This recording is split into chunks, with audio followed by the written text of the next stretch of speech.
आगुन से बिसरत नाही, पल छिन घड़ी की घड़ी, तुम मेरी राखो लाज भरी, तुम मेरी राखो लाज भरी।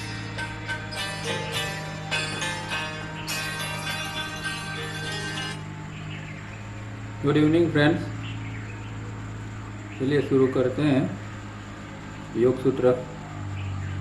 तो इंट्रोडक्शन तो हमने कंप्लीट कर ली है।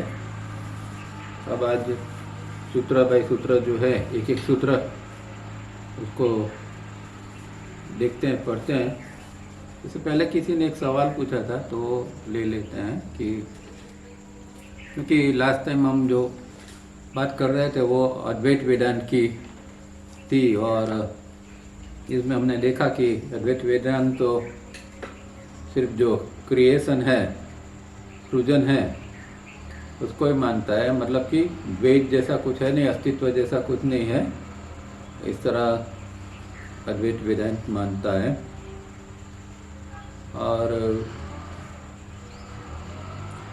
इसके ऊपर से किसी ने एक सवाल पूछा था कि क्या सत्यम और भगवान श्री कृष्ण एक ही थे, ऐसा कह सकते हैं?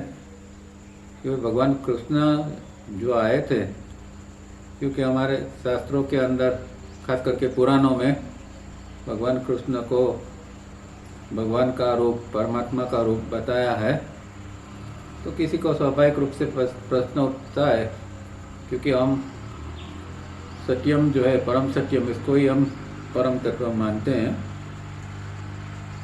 तो तावड़िया जी ने purpose of birth and death में तो कहा कि सत्यम जो क्रिएशन है वो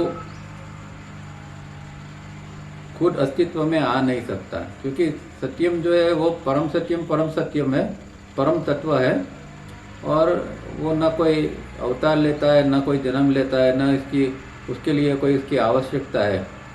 तो वो बात तो है ही नहीं कि परम सत्यम खुद कभी कोई अवतार लेकर यहाँ पृथ्वी पर या कोई भी लोक के अंदर आ सकता है। तो ये बात तो है नहीं, क्योंकि सत्यम तो है ही, न कभी वो जन्मा था, न कभी वो उसका कुछ ये विनाश हुआ है या ख़त्म हुआ, ऐसा तो कुछ है नहीं।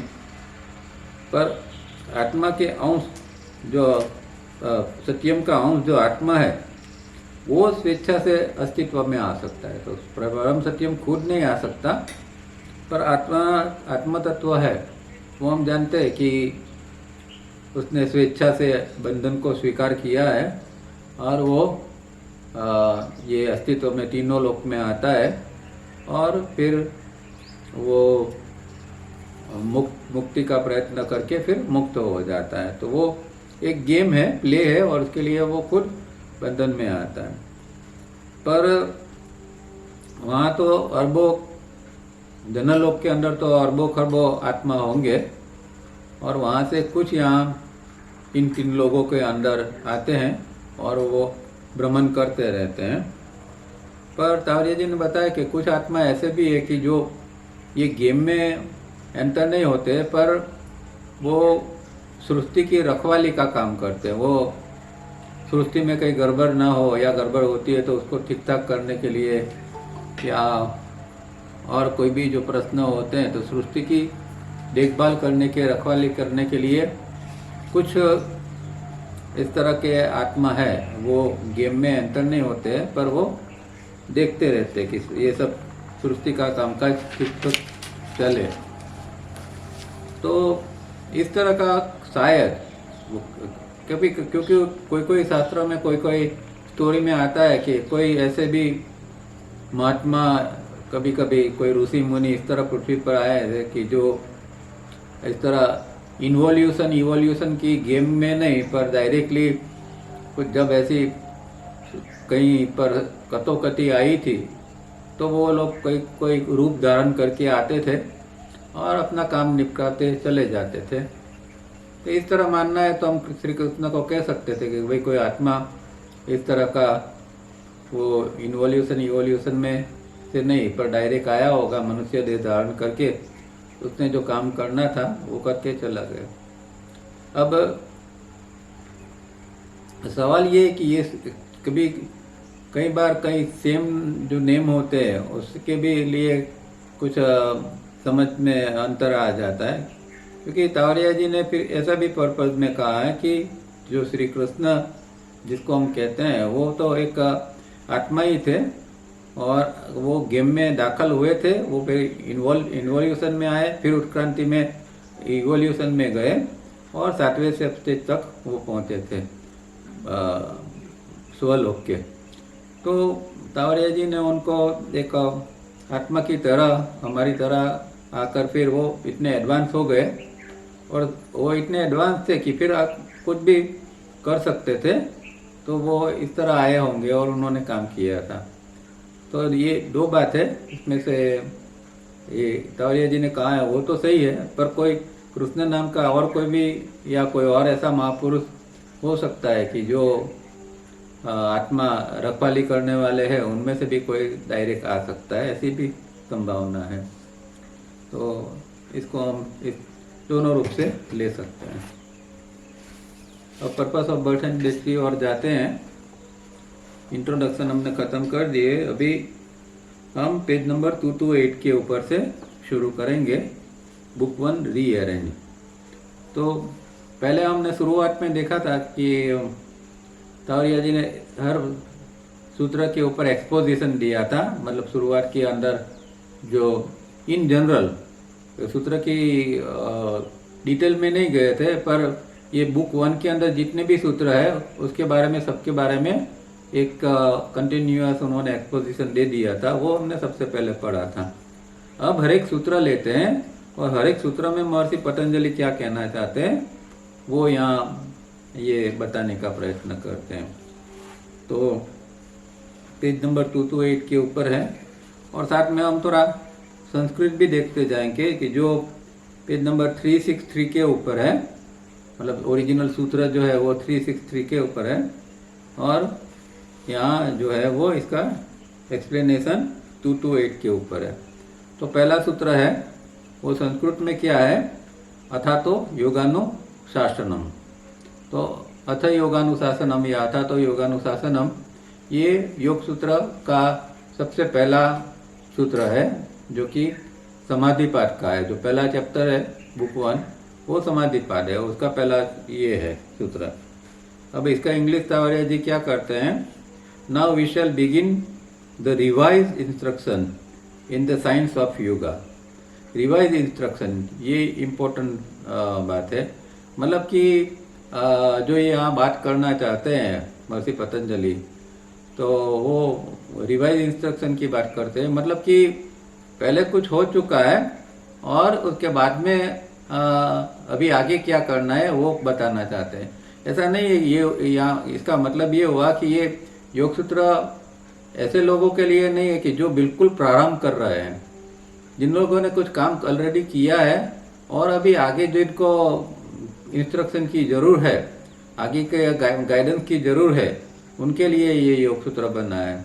क्योंकि आगे हम देखेंगे कि योग सूत्र में प्रैक्टिकल की शुरुआत तो अष्टांग योग से ही होती है। तो अष्टांग योग तो सीधे सीधा तो हो नहीं सकता, वो तो हम जान चुके हैं कि भाई अष्टांग योग कितना कठिन है, यम नियम ही कोई इसका ही कोई पालन नहीं कर सकता। और आसन प्राणायाम जो हम मानते इस तरह नहीं, पर आसन प्राणायाम इसके सही अर्थ में वो करना भी कोई संभव नहीं है, जो अगर कोई पूर्व भूमिका में काम नहीं किया हो तो।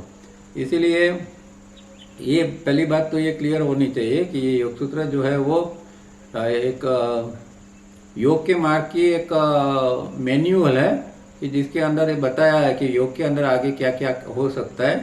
तो ये एक मैन्युअल के रूप में हम इसको देखते हैं, और जो लोग उस स्टेज के ऊपर पहुंचे हैं उन लोगों के लिए ये प्रैक्टिकली काम का है, नहीं काम का है, बाकी हम इसको थियरी के रूप में अभी तो समझ सकते हैं।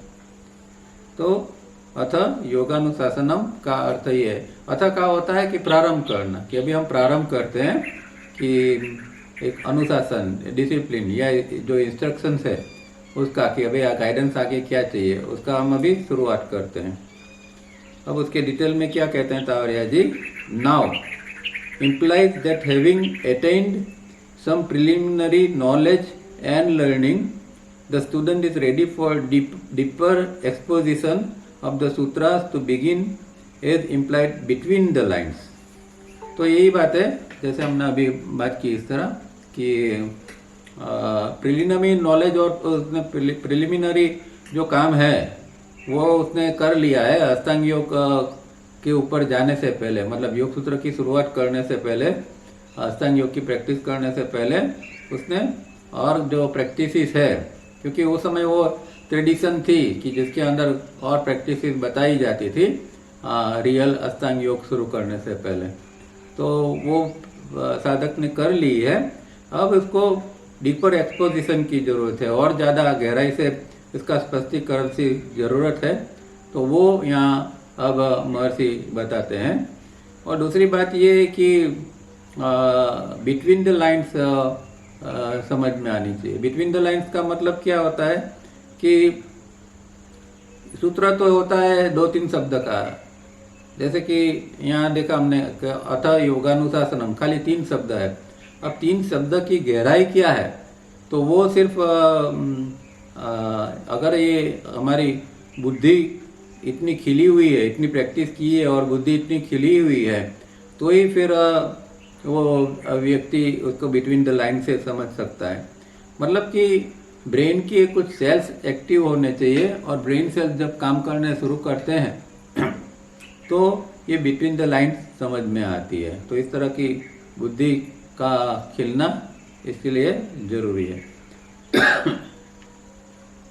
Having systematically compiled the sutras and teaching thus, says Patanjali wishes to convey that not only is this the revised text Anusasanam, but the final understanding of yoga for his age। तो वो instruction तो इस तरह की आप revise text में instruction तो आप देते हैं अनुशासन के रूप में, पर उस समय जो था, उस समय जो ज्ञान पड़ा हुआ था उसके अंदर उसको जो एक फाइनल अंडरस्टैंडिंग के रूप में जो देना है वो इस तरह महर्षि पतंजलि ने दिया है।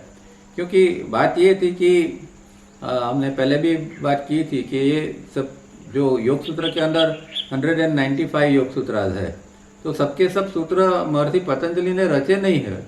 बहुत सारे सूत्र पहले से अस्तित्व में थे, कुछ उपनिषद में थे, कुछ दूसरी सिस्टम्स में थे, कुछ संहिता में था, वगैरह वगैरह जगह पर था। तो उन्होंने ये सबको इकट्ठा किया है, उसको सिस्टमेटिकली एक फॉर्म दिया है, कंपाइल किया है उसको।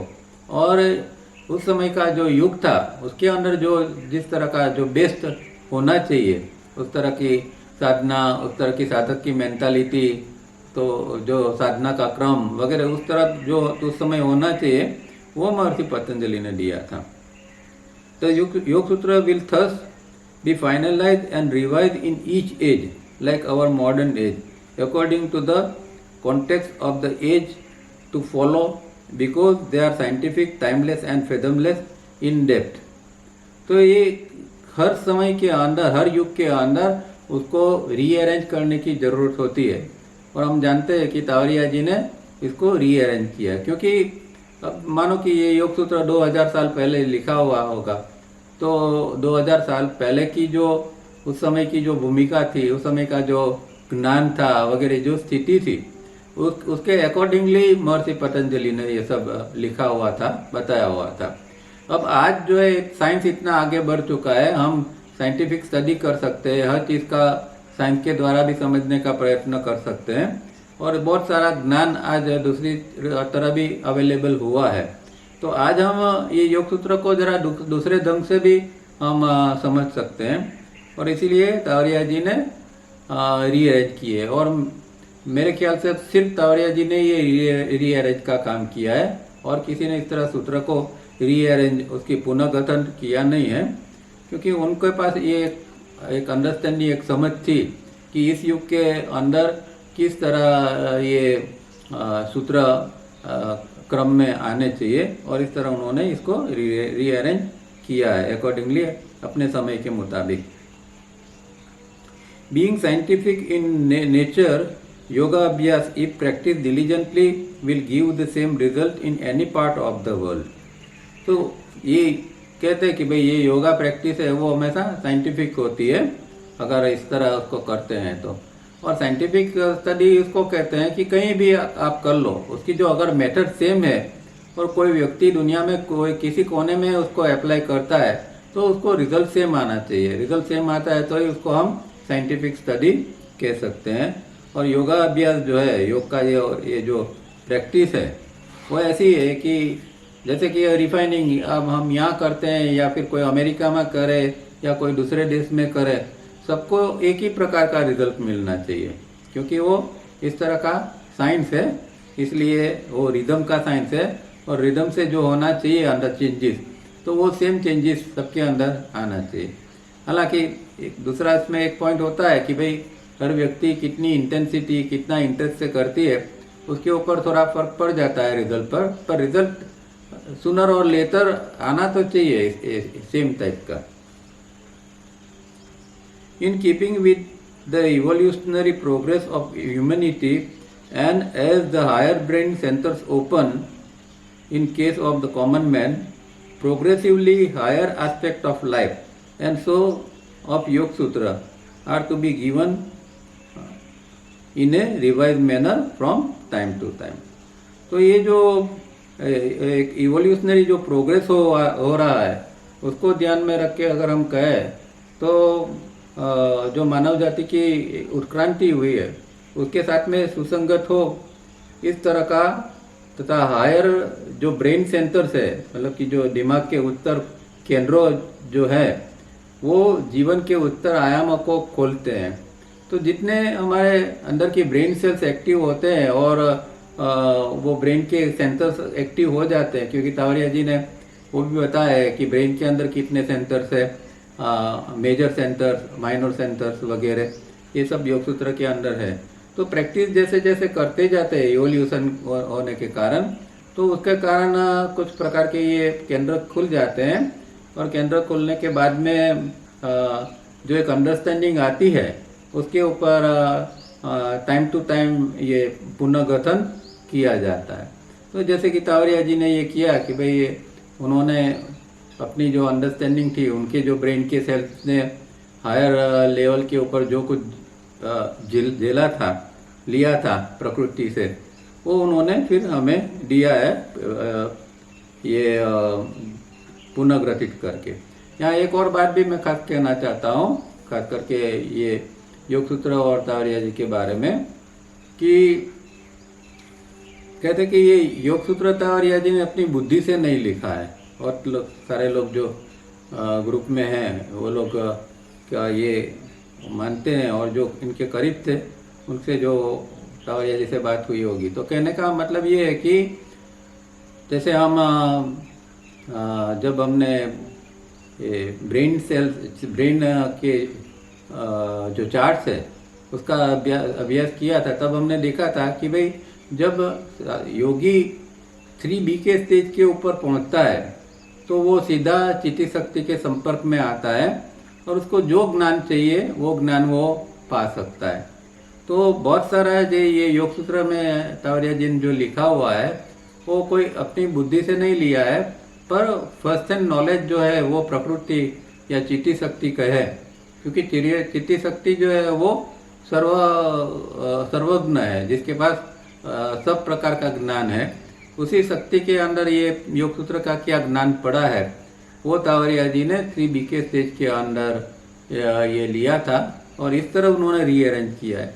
इसलिए ये रीअरेंज में खाली लॉजिकली देखने जाएंगे तो थोड़ी गड़बड़ भी लगेगी कि भाई एक क्षेत्र यहाँ का कोई दूसरा चैप्टर का दूसरा तीसरा लिया है, तीसरे चैप्टर का कहीं से तीसरा लिया है और उन्होंने ये सब कनेक्ट किया है। तो ये काम बुद्धि से तो हो ही नहीं सकता, और बुद्धि से उसको देखने जाएंगे तो हमें कोई लॉजिकल लगेगा भी नहीं कि भाई ये कैसे उन्होंने ये किया। तो कहते थे कि उनको तो जो दिखता था कि भाई ये सूत्र के बाद ये सूत्र आना चाहिए, तो ये जो उनको दिखता था वो उन्होंने ले लेते थे और वो लिख लेते थे, ऐसे वो अपने दिमाग से नहीं ये करते थे। और वो इतनी उच्च स्थिति होती है कि जिसके लिए वो कहते थे कि भाई एक अजीब बात करते थे कि नॉर्मली हम कहते हैं कि भाई साउंड जो है वो हम सुनते हैं, तो वो कहते हैं कि sound can be seen and दूसरा एक जो साउंड होता है वो उसको सुन सकते हैं हम, और जो कुछ दिखाई देता है वो साउंड के रूप में आता है, ऐसे ही वो कुछ बात करते थे। मतलब कि जो नाद था वो नाद को यहाँ सुनना नहीं होता है, नाद को देख लेते हैं, तो उनको ये जो ज्ञान आता था तो एक वो देख लेते थे, इसीलिए वो स्टेट को परसेप्शन भी कहते हैं, परसीव करना, मतलब कि वो सीधे सीधा देखना, वो इसको जैसे कि हम पश्यंती नाद कहते हैं ना कि वही वैखरी नाद है, मध्यम नाद है, फिर पश्यंती नाद है। तो ये पश्यंती नाद की स्थिति है जहाँ अगर साधक अगर वो वहाँ कनेक्ट हो जाता है तो वो ज्ञान वो देख सकता है और वो ज्ञान को लेकर वो फिर उसको लिख सकता है, उतार सकता है। तो ये योग सूत्र समझने के लिए ये फंडामेंटल बात हमें समझनी बहुत ज़रूरी है, नहीं तो हम कंपैरेटिव स्टडी करेंगे कि भाई दूसरे योग सूत्र में ये सूत्र में क्या लिखा है, तावड़िया जी ने ये लिखा है पर दूसरों ने तो इस तरह लिखा है, तो थोड़ी गड़बड़ी हो जाएगी। इसको सिर्फ तावड़िया जी की दृष्टि से ही हमें समझने का प्रयत्न करना चाहिए। तो यहाँ पहला सूत्र जो है अथ योगानुशासनम, उसकी यहाँ बात इतनी उन्होंने की है। अब दूसरा सूत्र लेते हैं। दूसरा सूत्र योग के बारे में कि भाई योग क्या है, तो या योग का अर्थ क्या है, तो वो बहुत फेमस सूत्र है, योगस चित्तवृत्ति निरोध। तो योग का मूलभूत अर्थ यही है कि चित्तवृत्ति का निरोध हो जाना, इसको योग कहते हैं। अब तावड़िया जी यहाँ क्या कहते हैं उसकी इंग्लिश में, yoga is achieve through the subjugation, that is healing of the psychic nature and the restraint calming of the chitta the thinking instrument.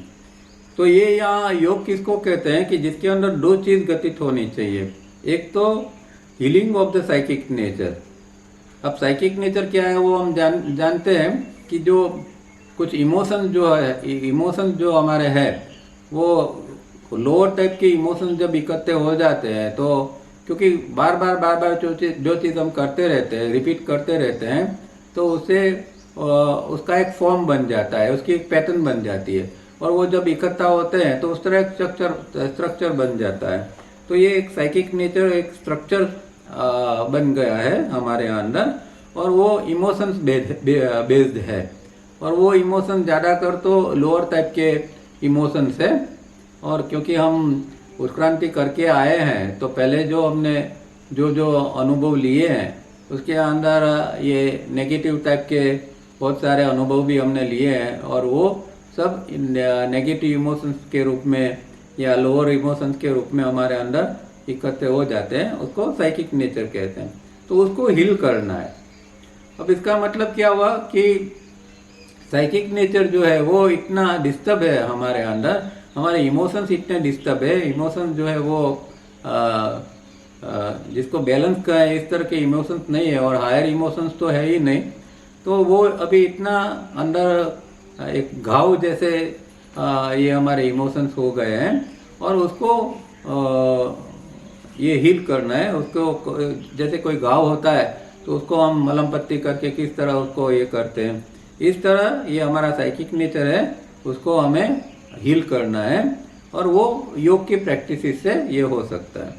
दूसरी बात जो करनी है वो हमारा जो चित्त है या थिंकिंग इंस्ट्रूमेंट है, या जिसको हम ब्रेन भी कहते हैं, वो ब्रेन का जो भाग है वो जो है वो हमेशा विचार बनाते रहता है और कायम एजिटेटेड स्टेट के अंदर रहता है।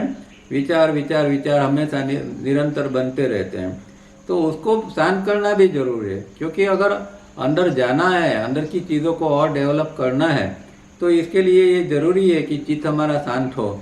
तो ये दो चीज़ होती है, उसको तावड़िया जी चित्त निरोध कहते हैं, और फिर आगे वो डिटेल में बताएंगे चित्त निरोध के बारे में। तो अब आगे पढ़ते हैं, ये क्या कहते हैं।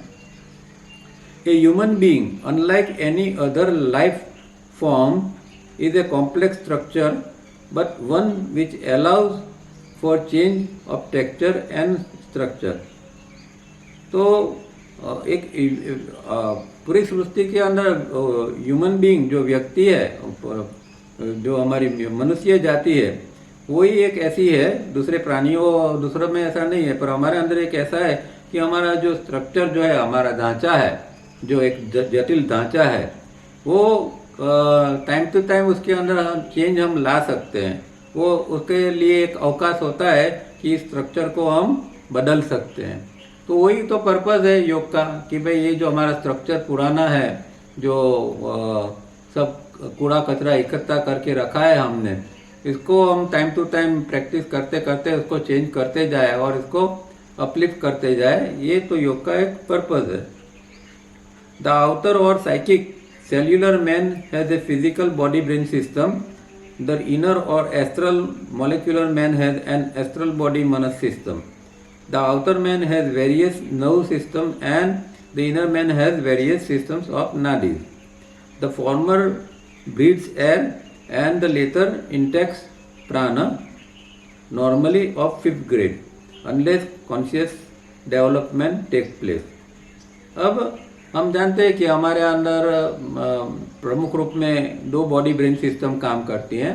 दी है भगवान ने 3, पर तीसरी तो अभी इतनी ये है कि उसका कोई डेवलपमेंट ही नहीं है, इसलिए यहाँ 2 प्रकार के बॉडी ब्रेन सिस्टम को बताया है। एक फिजिकल बॉडी ब्रेन सिस्टम, जिसको हम फिजिकल या सेल्यूलर भी कहते हैं, हमारा जो स्थूल शरीर, और दूसरा जो है वो हमारा अंदर का एस्ट्रल यानी मॉलिक्यूलर, या जिसको सूक्ष्म शरीर कहते हैं, उसके अंदर जो सिस्टम है उसको एस्ट्रल बॉडी मनस कहते हैं।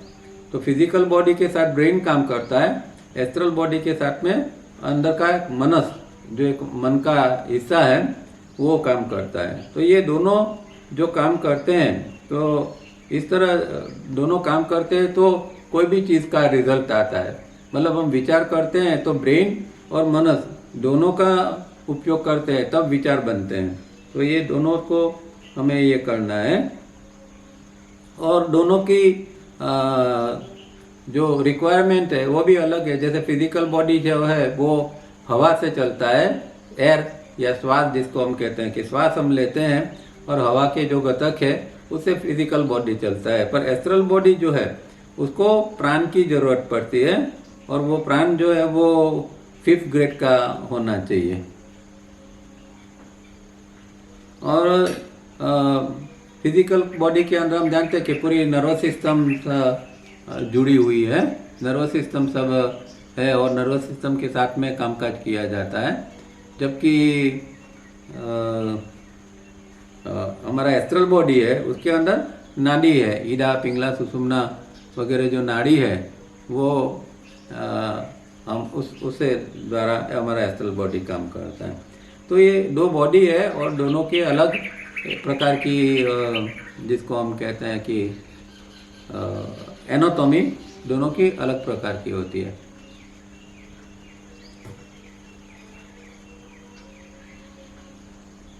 अब यहाँ 5th ग्रेड का हम सामान्य व्यक्ति जो है वो 5th ग्रेड का प्राण लेते हैं। और ये जिन्हें 7 प्रकार के ग्रेड बताया है कि 7 ग्रेड है, और उसके अंदर वनस्पति प्राणी अलग अलग जो है, अलग अलग सृष्टि है, वो लोग भी प्राण का ही उपयोग करते हैं, पर हम जो है वो 5th ग्रेड का करते हैं। अब शायद कोई सवाल यहाँ कर सकता है कि भाई प्राण तो एस्ट्रल बॉडी के लिए है, और प्राणियों के अंदर, वनस्पति के अंदर तो एस्ट्रल बॉडी जैसा है नहीं, तो वो प्राण कैसे वो स्वीकारते होंगे। तो ये जो दूसरी सृष्टि है उसके अंदर रचना ऐसी है कि वो डायरेक्ट प्राण को ले सकते हैं, उसको एस्ट्रल बॉडी की जरूरत नहीं है, क्योंकि वो लोग हवा को ले नहीं सकते। अभी एक पेड़ है, वो कोई हमारा फिजिकल बॉडी है तो हवा जो है श्वास हम लेते हैं और हवा अंदर लेते हैं, पर पेड़ है तो वो कोई हवा को श्वास के रूप में नहीं ले सकता है। पर प्राण तत्व है जो पृथ्वी के अंदर पड़ा है, तो और पेड़ जो है वो पृथ्वी के साथ जुड़ा। ये 7 प्रकार के प्राण हैं, और हम 5th प्रकार का, सामान्य व्यक्ति 5th ग्रेड का लेता है। फिर जैसे जैसे व्यक्ति एडवांस होता जाता है तो उसका ग्रेड चेंज होता जाता है। The astral psychic body mana system being far more subtle and sensitive than the physical body brain system gets scared all over the process of daily ordinary living। अब ये बहुत इम्पोर्टेंट बात है। हर दिन हर समय जो जो घटनाएं घटती है और कई घटनाएं अप्रिय घटना होती है, अनचाही घटना होती है, कोई आके कुछ बोल गया, किसी ने कुछ कर दिया, किसी के साथ कुछ झगड़ा हो गया, तो ऐसे दिन भर में हर दिन कुछ ना कुछ होता रहता है व्यक्ति के जीवन के अंदर। तो इससे क्या होता है कि उसकी जो अंदर का जो एस्ट्रल बॉडी मन सिस्टम है वो एकदम सेंसिटिव है और वो इस चीज़ को पकड़ लेता है और उसके बाद में उसके अंदर स्कार्ड हो जाते हैं, मतलब घाव अंदर स्कार्ड हो जाते हैं, घाव पड़ जाते हैं।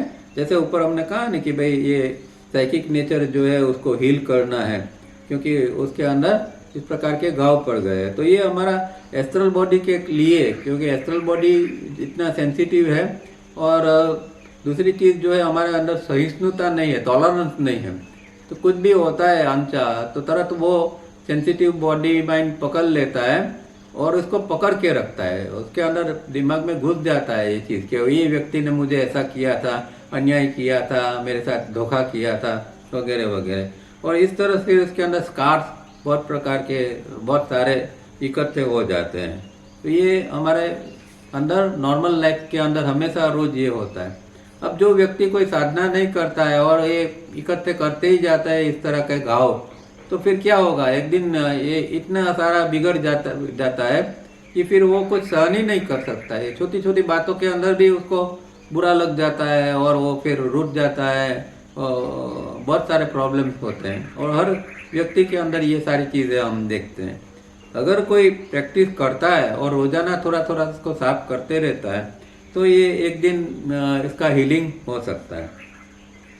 This is to be healed while the physical thinking instrument is to be calm।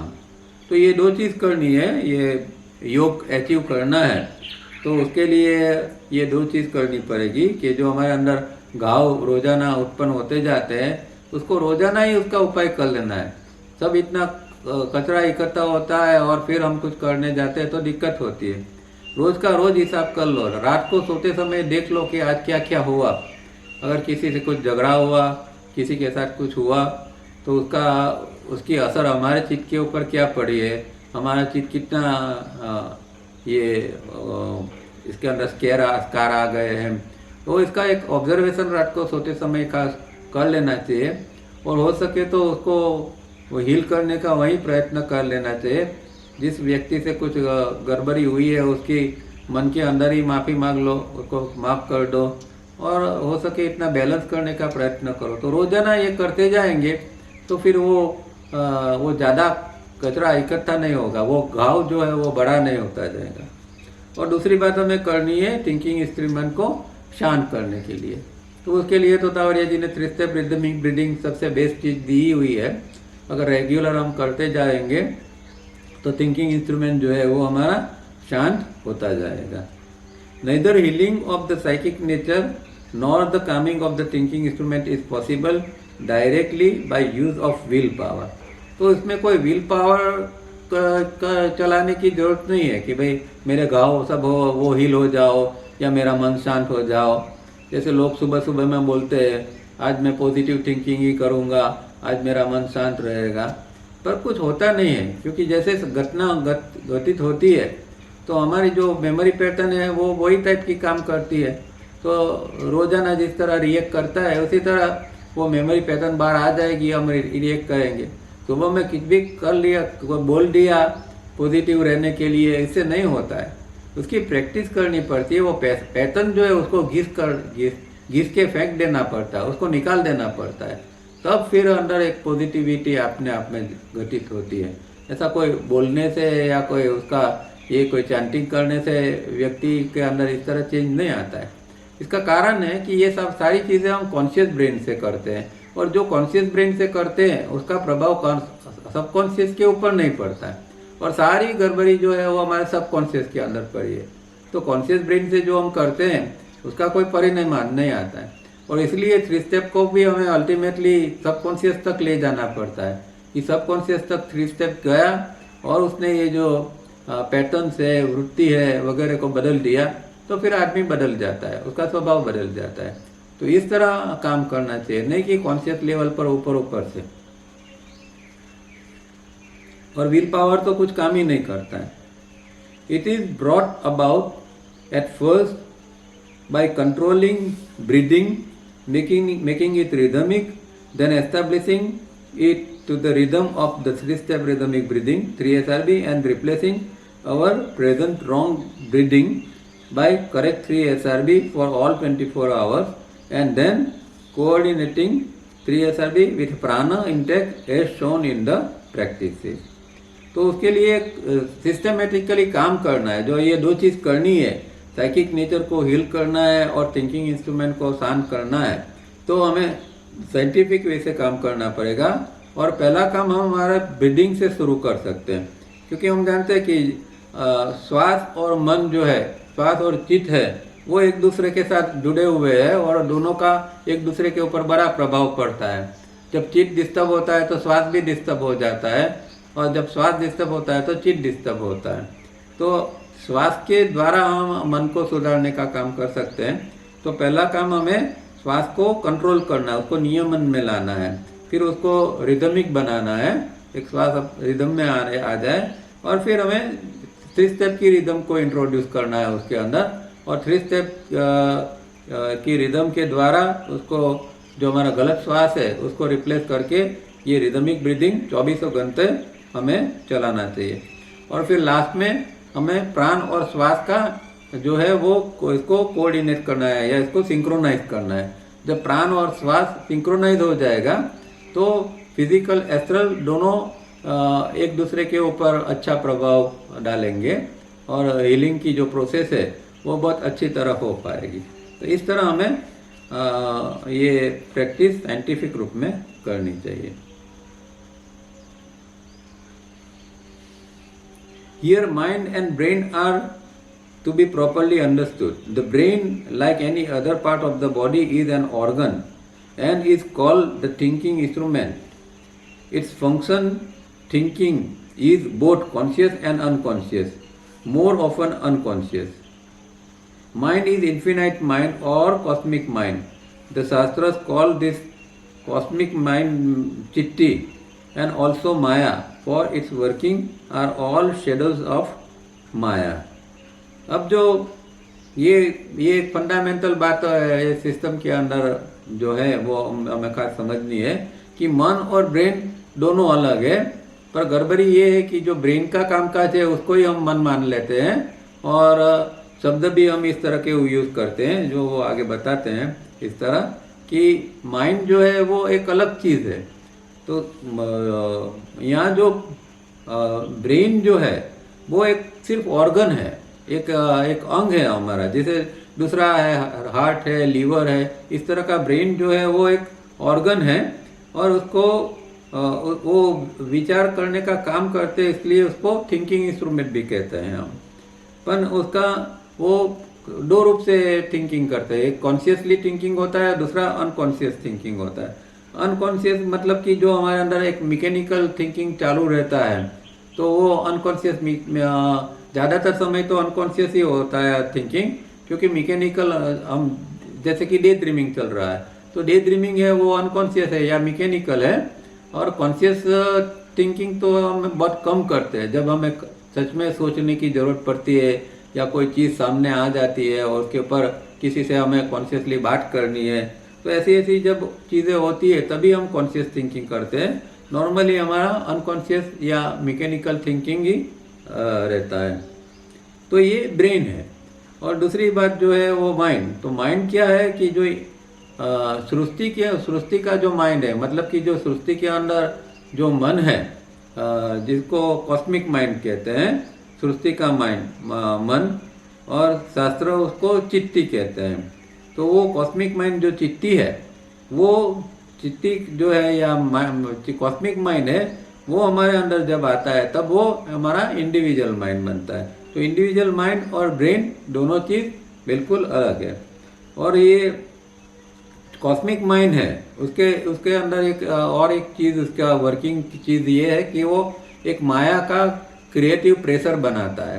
तो हमारे अंदर जो कुछ एक चीज़ें आती है, जैसे एक चीज़ को देखकर कोई लालच आ गई या कुछ और हो गया, तो वो चीज़ जो है वो एक माया का प्रेशर के कारण हमारे अंदर है। हमारे अंदर वो वृत्ति तो पड़ी हुई है, पैटर्न तो है ही, पर बाहर से वो माया का प्रेशर आया और इसलिए फिर हम इस तरह काम करने लगते हैं। तो वो माया का बहुत सारे अलग अलग शेड्स है, उसके अलग अलग छाया हैं। और वो चित्ती के साथ में, वो चित्ती या कॉस्मिक माइंड है, वो इंडिविजुअल माइंड बनता है और इसके साथ में ये इस तरह की माया भी काम करने चालू कर देती है। दिस कॉस्मिक माइंड और माया flows through each individual and is then known as the chitta. The workings as chitta still continue to be all shades of maya. अब वो कॉस्मिक माइंड जब हमारे अंदर आता है, पांचों इंद्रिय द्वारा वो हमारे अंदर आता है, तो इम्पल्सिस के रूप में आता है, तो फिर वो जो है वो चित्त बन जाता है। और वो चित्त तो बन गया, फिर भी वो माया का जो उसका जो माया का स्वभाव है, मतलब माया मतलब अलग अलग रूप में काम करने की जो एक उसकी ये शक्ति है, अलग अलग रूप में वो काम करता है, तो वो माया है। और माया का प्रभाव या माया का सेज जो है, वो सारे माया की छायाओं को वो मन भी अंदर लेके आता है। This individual mind chitta works as catalytic elements in whose presence only the brain can work, but which has not to be involved with the process of the brain. तो ये बार बार हम करते हैं, अब तक में कई बार हमने ये बात की है कि एक है ब्रेन है और एक है माइंड। तो इसका एक हम एग्जांपल, सिंपल एग्जांपल ये भी हम समझते हैं कि एक कंप्यूटर है और एक इलेक्ट्रिसिटी का सप्लाई है। तो जो ब्रेन है हमारा, वो कंप्यूटर जैसा है, जैसे कंप्यूटर में मेमोरी होती है, इस तरह ब्रेन के अंदर मेमोरी होती है। पर कंप्यूटर जब तक उसको इलेक्ट्रिसिटी का सप्लाई नहीं देते तब तक कंप्यूटर काम नहीं करता। इसी तरह हमारा ब्रेन तो है, सब कुछ अंदर अच्छा है, ठीक ठाक है, पर जब तक ये कॉस्मिक माइंड अंदर नहीं आएगा इलेक्ट्रिसिटी के रूप में, तब तक वो काम नहीं करेगा। तो इस तरह ये कॉस्मिक माइंड जो है वो अंदर आता है। पर दूसरी बात ये ध्यान में रखनी है कि उसको माइंड तो अंदर आ गया, अब उसको क्या करना है, तो उसको एक कैटालिस्ट के रूप में ही उसके अंदर काम करना है। कैटालिस्ट मतलब उसकी प्रेजेंस है और वो आया तो उसके कारण अब ब्रेन जो है उसका काम चालू हो गया। उसको माइंड को अब ब्रेन की प्रोसेस के साथ इन्वॉल्व नहीं होना है, ब्रेन के अंदर जुड़ नहीं जाना है, उसको एक दूरी बना के रखना है। एक जैसे दृष्टा की हम जब बात करते हैं इस तरह, तो वो खाली एक प्रकाश फेंकने का काम करता है या कैटालिस्ट के रूप में वो रहता है, इतना ही माइंड का काम है। पर सारा का सारा जो हमारा सब प्रॉब्लम्स है या सब साधना है या ये जो कुछ योग सूत्र वगैरह की रचना करनी पड़ी, इसका एक ही कारण है कि ये ब्रेन और माइंड एक रूप हो गए, दोनों इन्वॉल्व हो गए। जो प्रोसेस की ब्रेन की प्रोसेस है उसके अंदर ये माइंड इन्वॉल्व हो गया। अब उसको अलग करने की प्रैक्टिस, बस वही योग है। वो दोनों एक बार अलग हो गए तो योग हो गए। तब फिर जो माइंड है वो दृष्टा के रूप में रहेगा और ब्रेन जो है वो इंडिपेंडेंटली काम करता रहेगा। तो दुनिया की सारी साधना है जो सब धर्मों के अंदर लिखा है, सबके अंदर जो कुछ है, बस यही पॉइंट के ऊपर है कि ये ब्रेन और माइंड को किस तरह अलग किया जाए। एक माइंड जो है वो दृष्टा के रूप में किस तरह काम करने लगे और ब्रेन स्वतंत्र रूप में अपना काम करे, तो ब्रेन अच्छी तरह काम करेगा। तो ये सारा निष्कर्ष इस पूरी चीज का या साधना का है। माइंड एज इंडिविजुअल माइंड चित्त merely illuminates, that is, it throws light or does not, as per the conditions prevailing in each brain. अब यही काम है कि उसका काम तो एक प्रकाश फेंकना ही है, और जैसी अंदर की स्थिति है, जिस तरह की स्थिति अंदर प्रवर्तमान है, इस तरह का वो प्रकाश फेंकेगा, किस तरह की ब्रेन हमना अभी ब्रेन एक्टिव है, इस तरह वो लाइट फेंकेगा और नहीं भी फेंकेगा। तो इस तरह ब्रेन और माइंड काम करते हैं या काम करने चाहिए, पर अभी इस तरह नहीं है। अभी जो है वो इन्वॉल्वमेंट की स्थिति है। Mind has no states of its own. मन जो है उसका कोई अपनी खुद की अवस्था नहीं है। मन जो अंदर कॉस्मिक माइंड जो है वो अपने अंदर एक आता रहता है और वो जो है एक रूप में एक तरंगमय तत्व है, वो कोई ठोस पदार्थ नहीं है।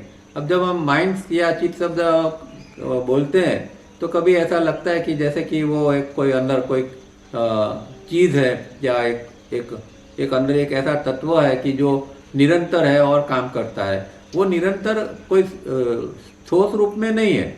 वो जो प्रवाह अंदर हमेशा कॉस्मिक माइंड से आता रहता है, उसमें से वो तरंगमय चीज है, हमेशा वो निरंतर एक नया ही होता है। पर क्योंकि वो ब्रेन के साथ में इन्वॉल्व हो जाता है तो वो अपना जो नयापन है या जो वो फ्रेश आया वो भी उसके साथ में ये हो जाता है, तो वो कंटेनिमेट हो जाता है, वो प्रदूषित हो जाता है और फिर गड़बड़ी हो जाती है। तो वो अगर कैटालिस्ट के रूप में रहता है तो वो अंदर आता है, वो हमेशा फ्रेश का फ्रेश ही रहेगा। इसलिए उसकी अपनी कोई स्टेट्स नहीं है। Unfortunately writers talk of state of mind like wandering, forgetful, distracted, oscillating, restrained और वन पॉइंटेड। तो ये सारे जो शब्द है वो ब्रेन के है कि ब्रेन का काम जो भटकना का काम है तो वो ब्रेन का है। ऑसिलेट होता है, आगे पीछे होता है, भूत भविष्य में जाता है, तो वो काम उसका है। वो भूल जाने का काम वो उसका है। वो सारा जो है ये सारा जो है एक पॉइंट होना है, मतलब एकाग्र होता है या फिर उसको हम अंकुशित करते हैं। ये सारी की सारी जो चीजें है वो ब्रेन के लिए है, पर उसको हमने माइंड के ऊपर हमने थोप दिया कि मेरा मन भटकता है, मेरे मन के अंदर ये है, मेरा मन सुखी है, मेरा मन दुखी है, मेरा मन एकाग्र है। ये शब्द ही गलत है। इसका हम ब्रेन कह सकते हैं कि मेरा ब्रेन या मेरा दिमाग जो है वो अभी भटक रहा है, मेरा दिमाग जो है वो भूत भविष्य में जाता है। इस तरह हमें कहना चाहिए। और लोग लिखते भी इसी तरह। और ये तो अभी एक कॉमन ही हो गया है, हर जगह पर मन का ही उपयोग होता है। चाहे कोई किताब देख लो, चाहे कोई प्रवचन देख लो, सब लोग ये ब्रेन की बात मन के ऊपर थोप देते हैं। These are states of each individual brain mistakenly superposed on to the individual mind. This state of the brain depends on emotions as they keep changing and registering in brain. तो ये सब जो है वो इंडिविजुअल ब्रेन का है। ये सारी चीज़ें जो अंदर होती है, इधर जहाँ भटकना, ये करना, ड्रिफ्ट होना, ऑसिलेट होना, वो सारा ब्रेन का काम है। ब्रेन इस तरह करता रहता है, पर हमने उसको इंडिविजुअल माइंड के रूप में बता दिया है। और ये जो है वो इसका सबका आधार क्या है? हमारे इमोशंस। अगर हमारे इमोशंस किस प्रकार के, उस तरह का ये चीज़ अंदर बनती रहती है। मतलब खुशी है, खुशी के इमोशंस है तो अलग प्रकार के अंदर की एक स्टेट बनेंगे। निराशा है तो दूसरे प्रकार का स्टेट बनेगा। और ये सारी चीज़ें चेंज होती रहती है और इस तरह वो रजिस्टर भी होती रहती है। So the final aim and end of yoga is to tune in brain to mind, to make brain steady so that the individual mind can meditate and thus achieve a moderately peaceful restraint of the modifications. Of course, not total stoppage, which is harmful and is also not possible. अब ये para भी बहुत important है, क्योंकि उसके अंदर भी एक समझने की बात उन्होंने कही। पहली बात तो ये है कि ये जो ब्रेन और माइंड जो है उसको एक ट्यून करना है, उसको एकतान करना है। माइंड और ब्रेन जो है, ब्रेन को माइंड के अंदर ट्यून करना है और माइंड की जो शक्ति है उसको ही इसको खाली उपयोग करना है। तो ब्रेन और माइंड इस तरह ट्यून होंगे तो क्या होगा कि ब्रेन अपने आप में इंडिविजुअल काम करेगा और माइंड जो है वो भी स्वतंत्र होगा, तो वो मेडिटेट कर सकता है और जो कुछ उसको करना है, शांत रहना है, वो शांति के लिए कुछ कर सकता है। तो वो मॉडरेटली, सीमित रूप में वो उसको कंट्रोल भी कर सकता है ब्रेन की प्रवृत्ति को। और इस तरह चित्तवृत्ति निरोध जो है वो कुछ मात्रा में होगा। चित्तवृत्ति निरोध जो है वो कोई परमानेंट अवस्था के रूप में नहीं करनी है। चित्तवृत्ति निरोध बीच में करना चाहिए, मतलब कि ब्रेन भी काम करता है और चित्त की वृत्तियाँ जो है वो जितनी जरूरी है इतनी ही उत्पन्न होती है, इस तरह की स्थिति होनी चाहिए। इसलिए खास यहाँ कहते हैं कि of course not total stoppage which is harmful and is also not possible. इसका मतलब क्या हुआ, ये कहना चाहते हैं कि हमारा ब्रेन काम किसके ऊपर करता है। हमारा ब्रेन काम करता है, इम्पल्स अंदर आता है, इसलिए इम्पल्स आया तो एनर्जी आई और एनर्जी आई तो वो काम करने लगा। अब चित्तवृत्ति का निरोध करना होता है तो इम्पल्स को बंद कर देना पड़ता है या फिर उसको कम आने देना पड़ता है। तो जब चित्तवृत्ति का टोटल निरोध हम करने की बात करते हैं तो इसका मतलब ये हुआ कि हमें परमानेंटली ये इम्पल्स को आने भी बंद कर देना पड़ेगा। वो तो पॉसिबल ही नहीं है, क्योंकि फिजिकल बॉडी को जिंदा रहने के लिए भी इम्पल्स का आना तो जरूरी है। ध्यान की बात अलग है, मन को शांत करना अलग है, मन का निरोध करना भी अलग है, पर फिजिकल बॉडी का क्या? अगर हमने इम्पल्स को ही बंद कर दिया तो फिजिकल बॉडी जिंदा कैसे रहेगा? इसीलिए उन्होंने कहा कि ये परमानेंटली नहीं है, ये जो है वो उसको नॉट टोटल स्टॉपेज, मतलब कि कुछ इम्पल्स को तो उसको आना ही देना है। और वो व्यक्ति 3A की स्थिति में होता है तो इम्पल्स भी अंदर आते हैं, फिर भी वो इम्पल्स इसको डिस्टर्ब नहीं करते हैं और ब्रेन का जो काम है वो भी साथ साथ में चालू रहता है। और इम्पॉसिबल भी इसलिए है कि अगर उसको परमानेंटली हम बंद कर देते हैं इम्पल्स कि भाई परमानेंटली हमें तो चित्तवृत्ति निरोध करना है, बस हो गया। जैसे लोग इस तरह की बात भी करते हैं कि भाई इसने परमानेंट समाधि लगा दी और अभी वो समाधि के अंदर ही है, पर ये इम्पल्स का आना तो जरूरी है, नहीं तो बॉडी काम नहीं करता है। ये बात खास समझनी है। और तवरिया जी दूसरी भी ये बात करते थे धारणा ध्यान समाधि के लिए कि खाली 1 सेकंड को हम 1 सेकंड इम्पल्स को बंद कर देते हैं अंदर आने के लिए तो धारणा की स्थिति बन जाती है। 10 सेकंड इम्पल्स को अंदर नहीं आने देते तो ध्यान हो जाता है। और 100 सेकंड तक अगर हमने उसको पकड़ के रखा और 100 सेकंड तक हम इम्पल्स को आने नहीं देते हैं अंदर, तो वो समाधि की स्थिति हो गई। अब उसके बाद में 100 सेकंड के बाद फिर से उसको रिलीज तो करना पड़ता है, थोड़ा इम्पल्स को अंदर आने देना पड़ता है। जैसे श्वास का कैसा है कि भाई हमने 1 मिनट 2 मिनट 5 मिनट ज़्यादा से ज़्यादा श्वास रोक लिया, अब एक पॉइंट के ऊपर तो हमें श्वास को आने ही देना पड़ेगा, नहीं तो फिर जो है वो ब्रेन काम करना बंद कर देगा। इसी तरह ये इम्पल्स का है, इम्पल्स को खाली 1 सेकंड बंद करते हैं तो धारणा की स्थिति बन जाती है। धारणा मतलब कितनी ऊंची स्थिति है वो हम समझ सकते हैं। और 10 सेकंड के अंदर ध्यान, जिसको सही ध्यान कहते हैं, वो 10 सेकंड के अंदर होता है और 100 सेकंड में तो समाधि हो जाती। फिर उसको फिर से इम्पल्स को थोड़े समय के लिए आने देना पड़ता है, नहीं तो बॉडी सर्वाइव नहीं हो सकता। ये बहुत इम्पोर्टेंट बात है। ये कोई कहा नहीं कि कहीं भी ये चीज़ लिखी नहीं है, कोई कहता भी नहीं है और बस लोग सीधी ध्यान की बात करते हैं, समाधि की बात करते हैं, पर इसमें इम्पल्स का क्या रोल क्या है वो कोई बात नहीं करता है। We have earlier mentioned that individual mind is not free from the working of shadows of Maya. The purpose is to convey that if brain and senses were able to work without the help of cosmic mind chitti, they would register the truth of existence. Because they are unable to function without mind, they restrain and register whatever cosmic mind wishes to register. This primary mischief is enough to make man roam for eternities without finding a way out. What is the solution? Earlier in the introduction, we mentioned how to dealing the senses and the mind and yet not to be unconscious. अब ये एक दूसरा यहाँ एक प्रश्न उत्पन्न होता है कि भाई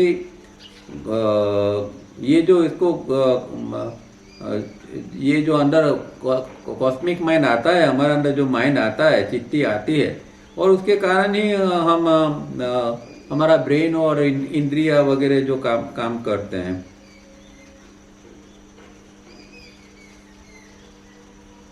और अगर ऐसा नहीं होता, मतलब कि ब्रेन और माइंड का जो चित्ती का सपोर्ट नहीं ले सकते, तो वो अस्तित्व के जो तथ्य है उसको वो रजिस्टर कर सकते थे कि without the help of cosmic mind chitti they would register the truth of mind.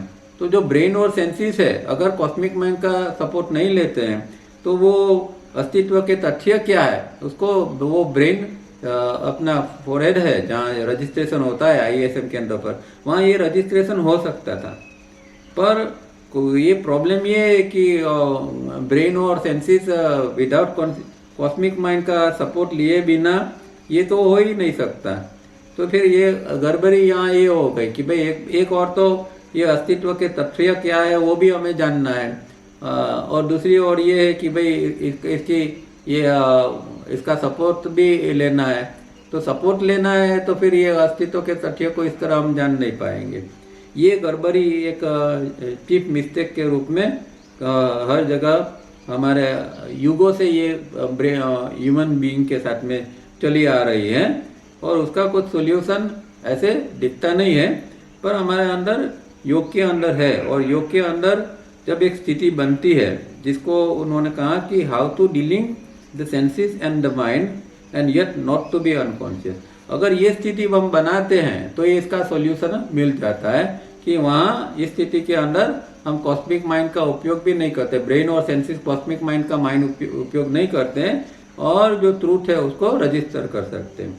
अब ये हाउ टू डीलिंग का मतलब क्या हुआ, तो हमने पहले भी लास्ट टाइम बात की थी कि ये प्रत्याहार की स्थिति है जिसके अंदर हम तारिक जी जब कहते हैं कि सेंसेस और सेंस ऑर्गन दोनों को अलग करना है, तो यही बात यहाँ है। इस तरह वो अगर सेंसेस और सेंस ऑर्गन या जिसको हम कहें एक कॉस्मिक माइंड जो अंदर आता है उसको हम कॉस्मिक माइंड अंदर आता है वही सेंसेस है, और उसको अगर हम ये डीलिंग कर सकते हैं और वो भी कॉन्शियस रहकर, अनकॉन्शियस नहीं बनना है, कॉन्शियस रहकर बन सकते। तो ये सारी चीज़ें जो है वो प्रत्याहार के अंदर ही होती है।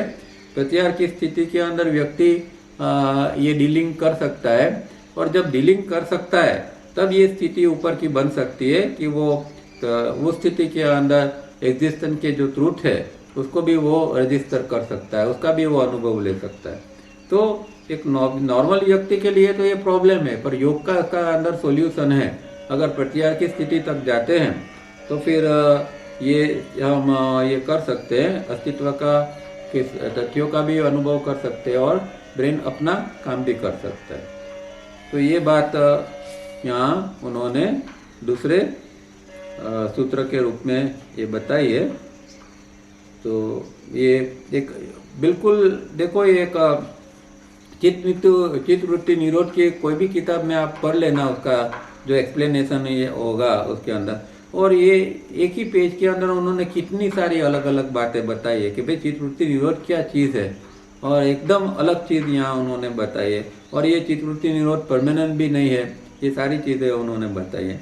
अब उसके आगे फिर आएगा, वो नेक्स्ट टाइम देखेंगे कि अब चित्तवृत्ति निरोध हो गया तो उसका परिणाम क्या आता है, उसके बाद में क्या होता है, वो चीज़ें अभी इंटरेस्टिंग है, वो नेक्स्ट टाइम हम देखेंगे। यहाँ रुकते हैं।